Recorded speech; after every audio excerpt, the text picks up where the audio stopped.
हमारे पास इस समय 3 व्यक्ति जो मौजूद हैं, जैसे जिनका तारुफ अमित ने करवाया, professor Rakesh Atri, mister Anmol Ahuri and mister Bhushan Parimoo. और ये 3 अलग अलग विषयों पे बात करेंगे, परंतु जिसका सार केवल एक ही रहेगा, climate change, climate justice and governance. मैं थोड़ा सा साइंटिफिक एस्पेक्ट पे बात करूंगा, क्योंकि जब हम इसके सोशल एस्पेक्ट और पॉलिटिकल एस्पेक्ट पे डिस्कशन करना शुरू हो जाएंगे, कर देंगे, तो हम शायद कहीं ना कहीं बायस्ड हो जाते हैं। हम ये भूल जाते हैं कि डिजास्टर का मतलब सिर्फ आपदा नहीं है। डिजास्टर का मतलब ये है कि that we are wrongly located. हमने अपने आप को वहां लोकेट कर लिया है जहां पे नेचर बसती है, जहां पे तवी रहती है, जहां पे तवी शायद 100 साल में आती होगी वो, ठीक है। there is something a geological time scale and there is something called human time scale ना। हम तो क्या है, बस 50 60 70 साल जिएंगे, फिर जनरेशन चेंज हो जाएगी।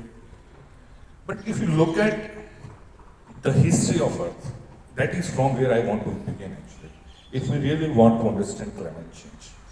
हिस्ट्री ऑफ अर्थ में एक इवेंट हो सकता है 200 साल बाद हो, या 300 साल बाद हो, या 400 साल बाद, या 500 साल बाद हो सकता है। तभी यहां तक आती है, 500 साल पहले तभी यहां हो, और हो सकता है अगले 5 साल में फिर तभी यहां आ जाए। तो ये प्रॉब्लम ये है कि हमारी जो अंडरस्टैंडिंग है नेचर को लेके, वहां पे प्रॉब्लम है।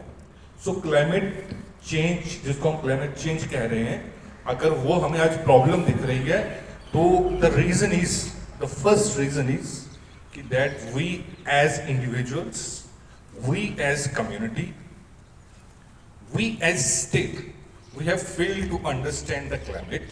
एंड जो डेवलपमेंट हम कर रहे हैं, that is being carried out in a void, ठीक है। वो हमने अपने कुछ स्केल्स बना लिए, फिर हम कह रहे हैं कि हम डेवलप कर रहे हैं, बट और फिर उसमें हम इंटीग्रेट करने की कोशिश कर रहे हैं एनवायरमेंट को या फिर आज क्लाइमेट पॉलिसीज को, but actually they have to be the part of the development. जब तक ये सारे मुद्दे डेवलपमेंट का हिस्सा नहीं होंगे, तो तभी जो है वो हमारे खेतों तक आती रहेगी। अब क्लाइमेट चेंज की बात कर रहे हैं, हमें हमारी जो अभी तक साइंटिफिक इंफॉर्मेशन है, जमीन, अर्थ बनी थी लगभग 4.6 बिलियन ईयर्स पहले। कितने? 4.6 बिलियन साल पहले। अब बिलियंस में आप जीरो लगाते रहना घर जाके, कोई दिक्कत नहीं, मैं उस पर जीरो नहीं लगाऊंगा अभी। जब जमीन का उदय हुआ था, जब ये हमारी जमीन बनी थी, तब इसमें कोई एटमॉस्फेयर नहीं था, है ना। तो क्लाइमेट वाला तो कोई इशू ही नहीं था। और फिर क्या हुआ, अगले 1 बिलियन ईयर्स लगे इसको अपना एटमॉस्फेयर लेने में। वो atmosphere that was not suitable, हमारे लिए वो सही नहीं था। उस वक्त तक जीव जो थे वो इस धरती पे नहीं थे।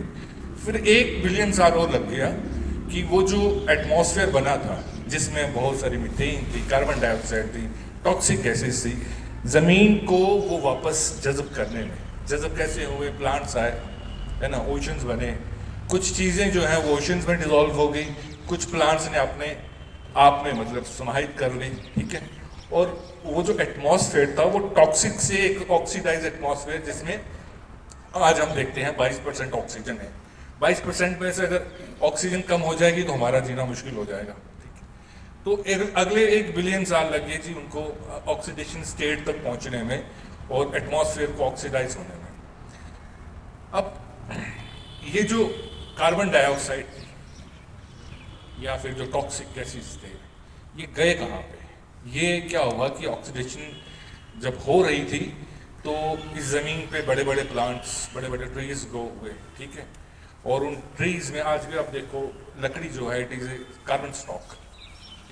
और धीरे धीरे फिर अगेन जमीन चेंज होती रही, बाढ़ आती रही, फ्लड्स आते रहे, तो वो प्लांट्स कहाँ चले गए? कार्बोनिफेरस एरा कहते हैं हम लोग, एक सिल्वेरियन एरिया। अगर कोई जूलॉजिस्ट बैठे होंगे मुझे करेक्ट भी कर देंगे, वो जमीन के अंदर चले गए, ठीक है। तो कार्बन कहाँ होगी? कार्बन जमीन ने क्या कर ली?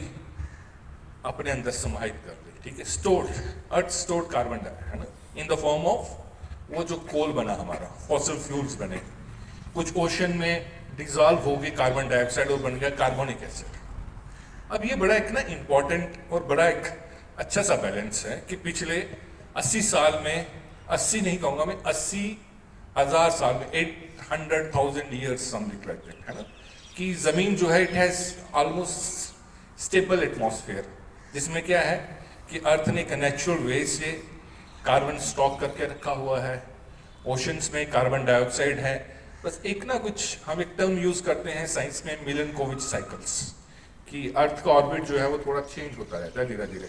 जैसे सन है ना, सन के आगे पीछे ज़मीन घूम रही है, कभी ऑर्बिट बड़ा होता है, कभी छोटा होता है। जब कोई चीज़ सन से दूर जाएगी तो टेम्परेचर कम होगा, पास आएगी तो टेम्परेचर बढ़ेगा, है ना। तो इस तरह के साइकिल से क्या होता है कि there is a period of glaciation and उसके बीच में जो इंटरमीडिएट पीरियड है डीग्लेशिएशन का। अब मैं इतना ना कहानी इसलिए बता रहा हूँ कि पिछले 800,000 ईयर्स में क्या हुआ है कि अर्थ का एटमॉस्फेयर ऑलमोस्ट स्टेबल रहा है। बस जो वेरिएशन हुई है वो मिलनकोविच साइकिल से हुई है। लेकिन पिछले 150 साल में हमने क्या कर दिया है, हमने क्या कर दिया, डेवलपमेंट कर दिया। ठीक है, हमने ये सोचा कि डेवलपमेंट का ये तरीका है। तो मैं ये कह रहा हूँ कि climate was always changing, climate is still changing. So what we are talking about is human induced climate change, वो क्लाइमेट चेंज जो इंसानों की वजह से हो रही है। ये क्लाइमेट चेंज, जैसे कि अभी प्रोफेसर साहब ने बताया, दैट एक नेचुरल है, लेकिन क्लाइमेट चेंज का एक ह्यूमन इंड्यूस फैक्टर है, जिसकी वजह से आज हम यहाँ बैठे हैं, जिसकी वजह से इसके ऊपर इतनी चर्चाएं पूरी दुनिया, पूरी वर्ल्ड में हो रही है। और एक मतलब एक दो भाग हैं प्राइमरीली।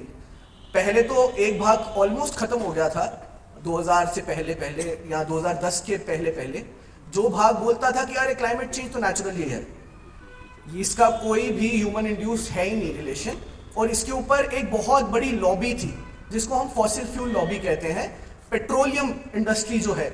और ये इंडस्ट्री सिर्फ इंडिया की नहीं है, ये पूरी दुनिया की एक बहुत बड़ी इंडस्ट्री है जो 100 साल से पेट्रोल की एक मोनोपोली बना के बैठी है, जिसमें आप च्युइंगम से लेके आपके जो कपड़े आप पहन रहे हैं और आपका जो फ्यूल आप यूज कर रहे हैं वो सारा पेट्रोल से बनना शुरू हो जाए। और ये 1900 से पहले की ही शुरुआत है इस लॉबी की, जो लॉबी धीरे धीरे कंसंट्रेट होती गई और फिर पूरी दुनिया में इसी लॉबी के भाग बन गए। हमारे इंडिया में भी आप जानते हैं किन के पास सबसे ज्यादा बड़ी रिफाइनरी है, और उसी तरीके से दुनिया में भी ऐसी कुछ कॉरपोरेशंस है, जैसे शेल कॉरपोरेशन है, ब्रिटिश पेट्रोलियम है, ये लेगेसी कंपनीज हैं। मैं आपको बताना चाहता हूँ, शुरुआत से ही 1980 से ही इनको पता था इनकी प्रोडक्ट से कुछ गड़बड़े हो रही हैं, और ऐसी टेक्नोलॉजीज डेवलप हो चुकी थी 70s और 60s में ही, जो अल्टरनेट्स लेके आए। स्पेशली ट्रांसपोर्टेशन सेक्टर में बात करें, आज जैसे हाइड्रोजन फ्यूल सेल की बात हो रही है, ये आज का नहीं है, ये लगभग 4 डेकेड 5 डेकेड पहले बन चुका था, लेकिन ये मार्केट में नहीं आया, मार्केट में लाया नहीं गया। और इसी तरीके से इसमें एक लार्जर लॉबी डेवलप हुई जिसने इस चीज की धारा बदलने की कोशिश की कि हमें पेट्रोल की तरफ ही रहना है, हमें पेट्रोल के ऊपर डिपेंडेंट रहना है, चाहे हम जंग लड़ें, चाहे हम जिंदगी में आम चीजें करें, चाहे हम कुछ खाएं, चाहे हम लोग पैकेजिंग, जिसकी आज आप सब कुछ ना कुछ पैक करके लेके जाते होंगे। भोपाल गैस से आपने शुरू किया और उसके बाद आपने अंतर्राष्ट्रीय जो कॉन्स्पिरेसी थ्योरीज पे आपने बात की, बहुत ही उत्तेजक थी, बहुत ही पैशनेट थी, और इस पे हम आगे परिचर्चा करेंगे। और मैं भूषण जी से आग्रह करूंगा कि वे आके संबोधित करें। और एनवायरमेंट अवेयरनेस फोरम मैं 1978 ਵਿੱਚ शुरू ਕੀਤਾ ਰਿਆਸੀ ਗੁਰਦਾਸਪੁਰ। उस ਵੇਲੇ एनवायरमेंट वर्ड कॉन्स्टिट्यूशन ਵਿੱਚ नहीं था। एनवायरमेंट 1984 ਚ भोपाल गैस की ट्रेजिडी के बाद एनवायरमेंट ਨੂੰ एनवायर ਕਿਹੜਾ ਕਿਤੇ ਉਹਨਾਂ ਨੂੰ ਪੁੱਛਿਆ गवर्नमेंट, भाई एनवायरमेंट उन्हें क्या, एनवायरमेंट साड़ी सभ्यता है। राव ब्राजील में जिसने नरसिंहा राव के और वो एक कन्वेंशन सी, उन्हें लास्ट क्या, उन्हें क्या एनवायरमेंट जी पृथ्वी को पूजना साढ़े खूने च है।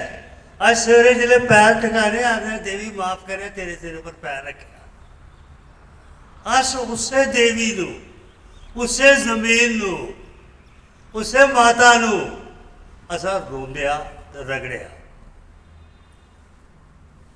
लैक्चर बड़े हुए, PhDयां बड़िया हुई, पति साहब ने भी बड़ा याद दिलाया कि climate change is not climate change जी है स्टैटिक कदे नहीं रही, जियां मियाँ बढ़ता ही है ये चेंज जी है फिरती रहती है। पहले इसी आख्या मॉडरेशन इन क्लाइमेट, पहले क्लाइमेट चेंज नहीं आख्या, फिर ग्लोबल हीटिंग, फिर किसी ने क्या क्लाइमेट चेंज। वातावरण में चेंज है ही है, कोई चीज स्टैटिक नहीं है। प्रोफेसर साहब ने आख्या आइस एज भी आई 6 दफा हो चुकी भी गई, सारा जॉलजिकल कैलेंडर दसदा कदे के होया कियां होया कियां होया कियां सारी बर्फ ग्लोब बनी, या साढ़े जम्मू कश्मीर अपना रामनगर हाल दा पार्शल बर्फ भी आई। ਉਹਦੇ अलावा ये धरती भी इस तरह नहीं, समुद्र भी पानी दे विच आ। जिले समुद्र पानी का उपर गया तो पानी गया होना नहीं किधरे हो।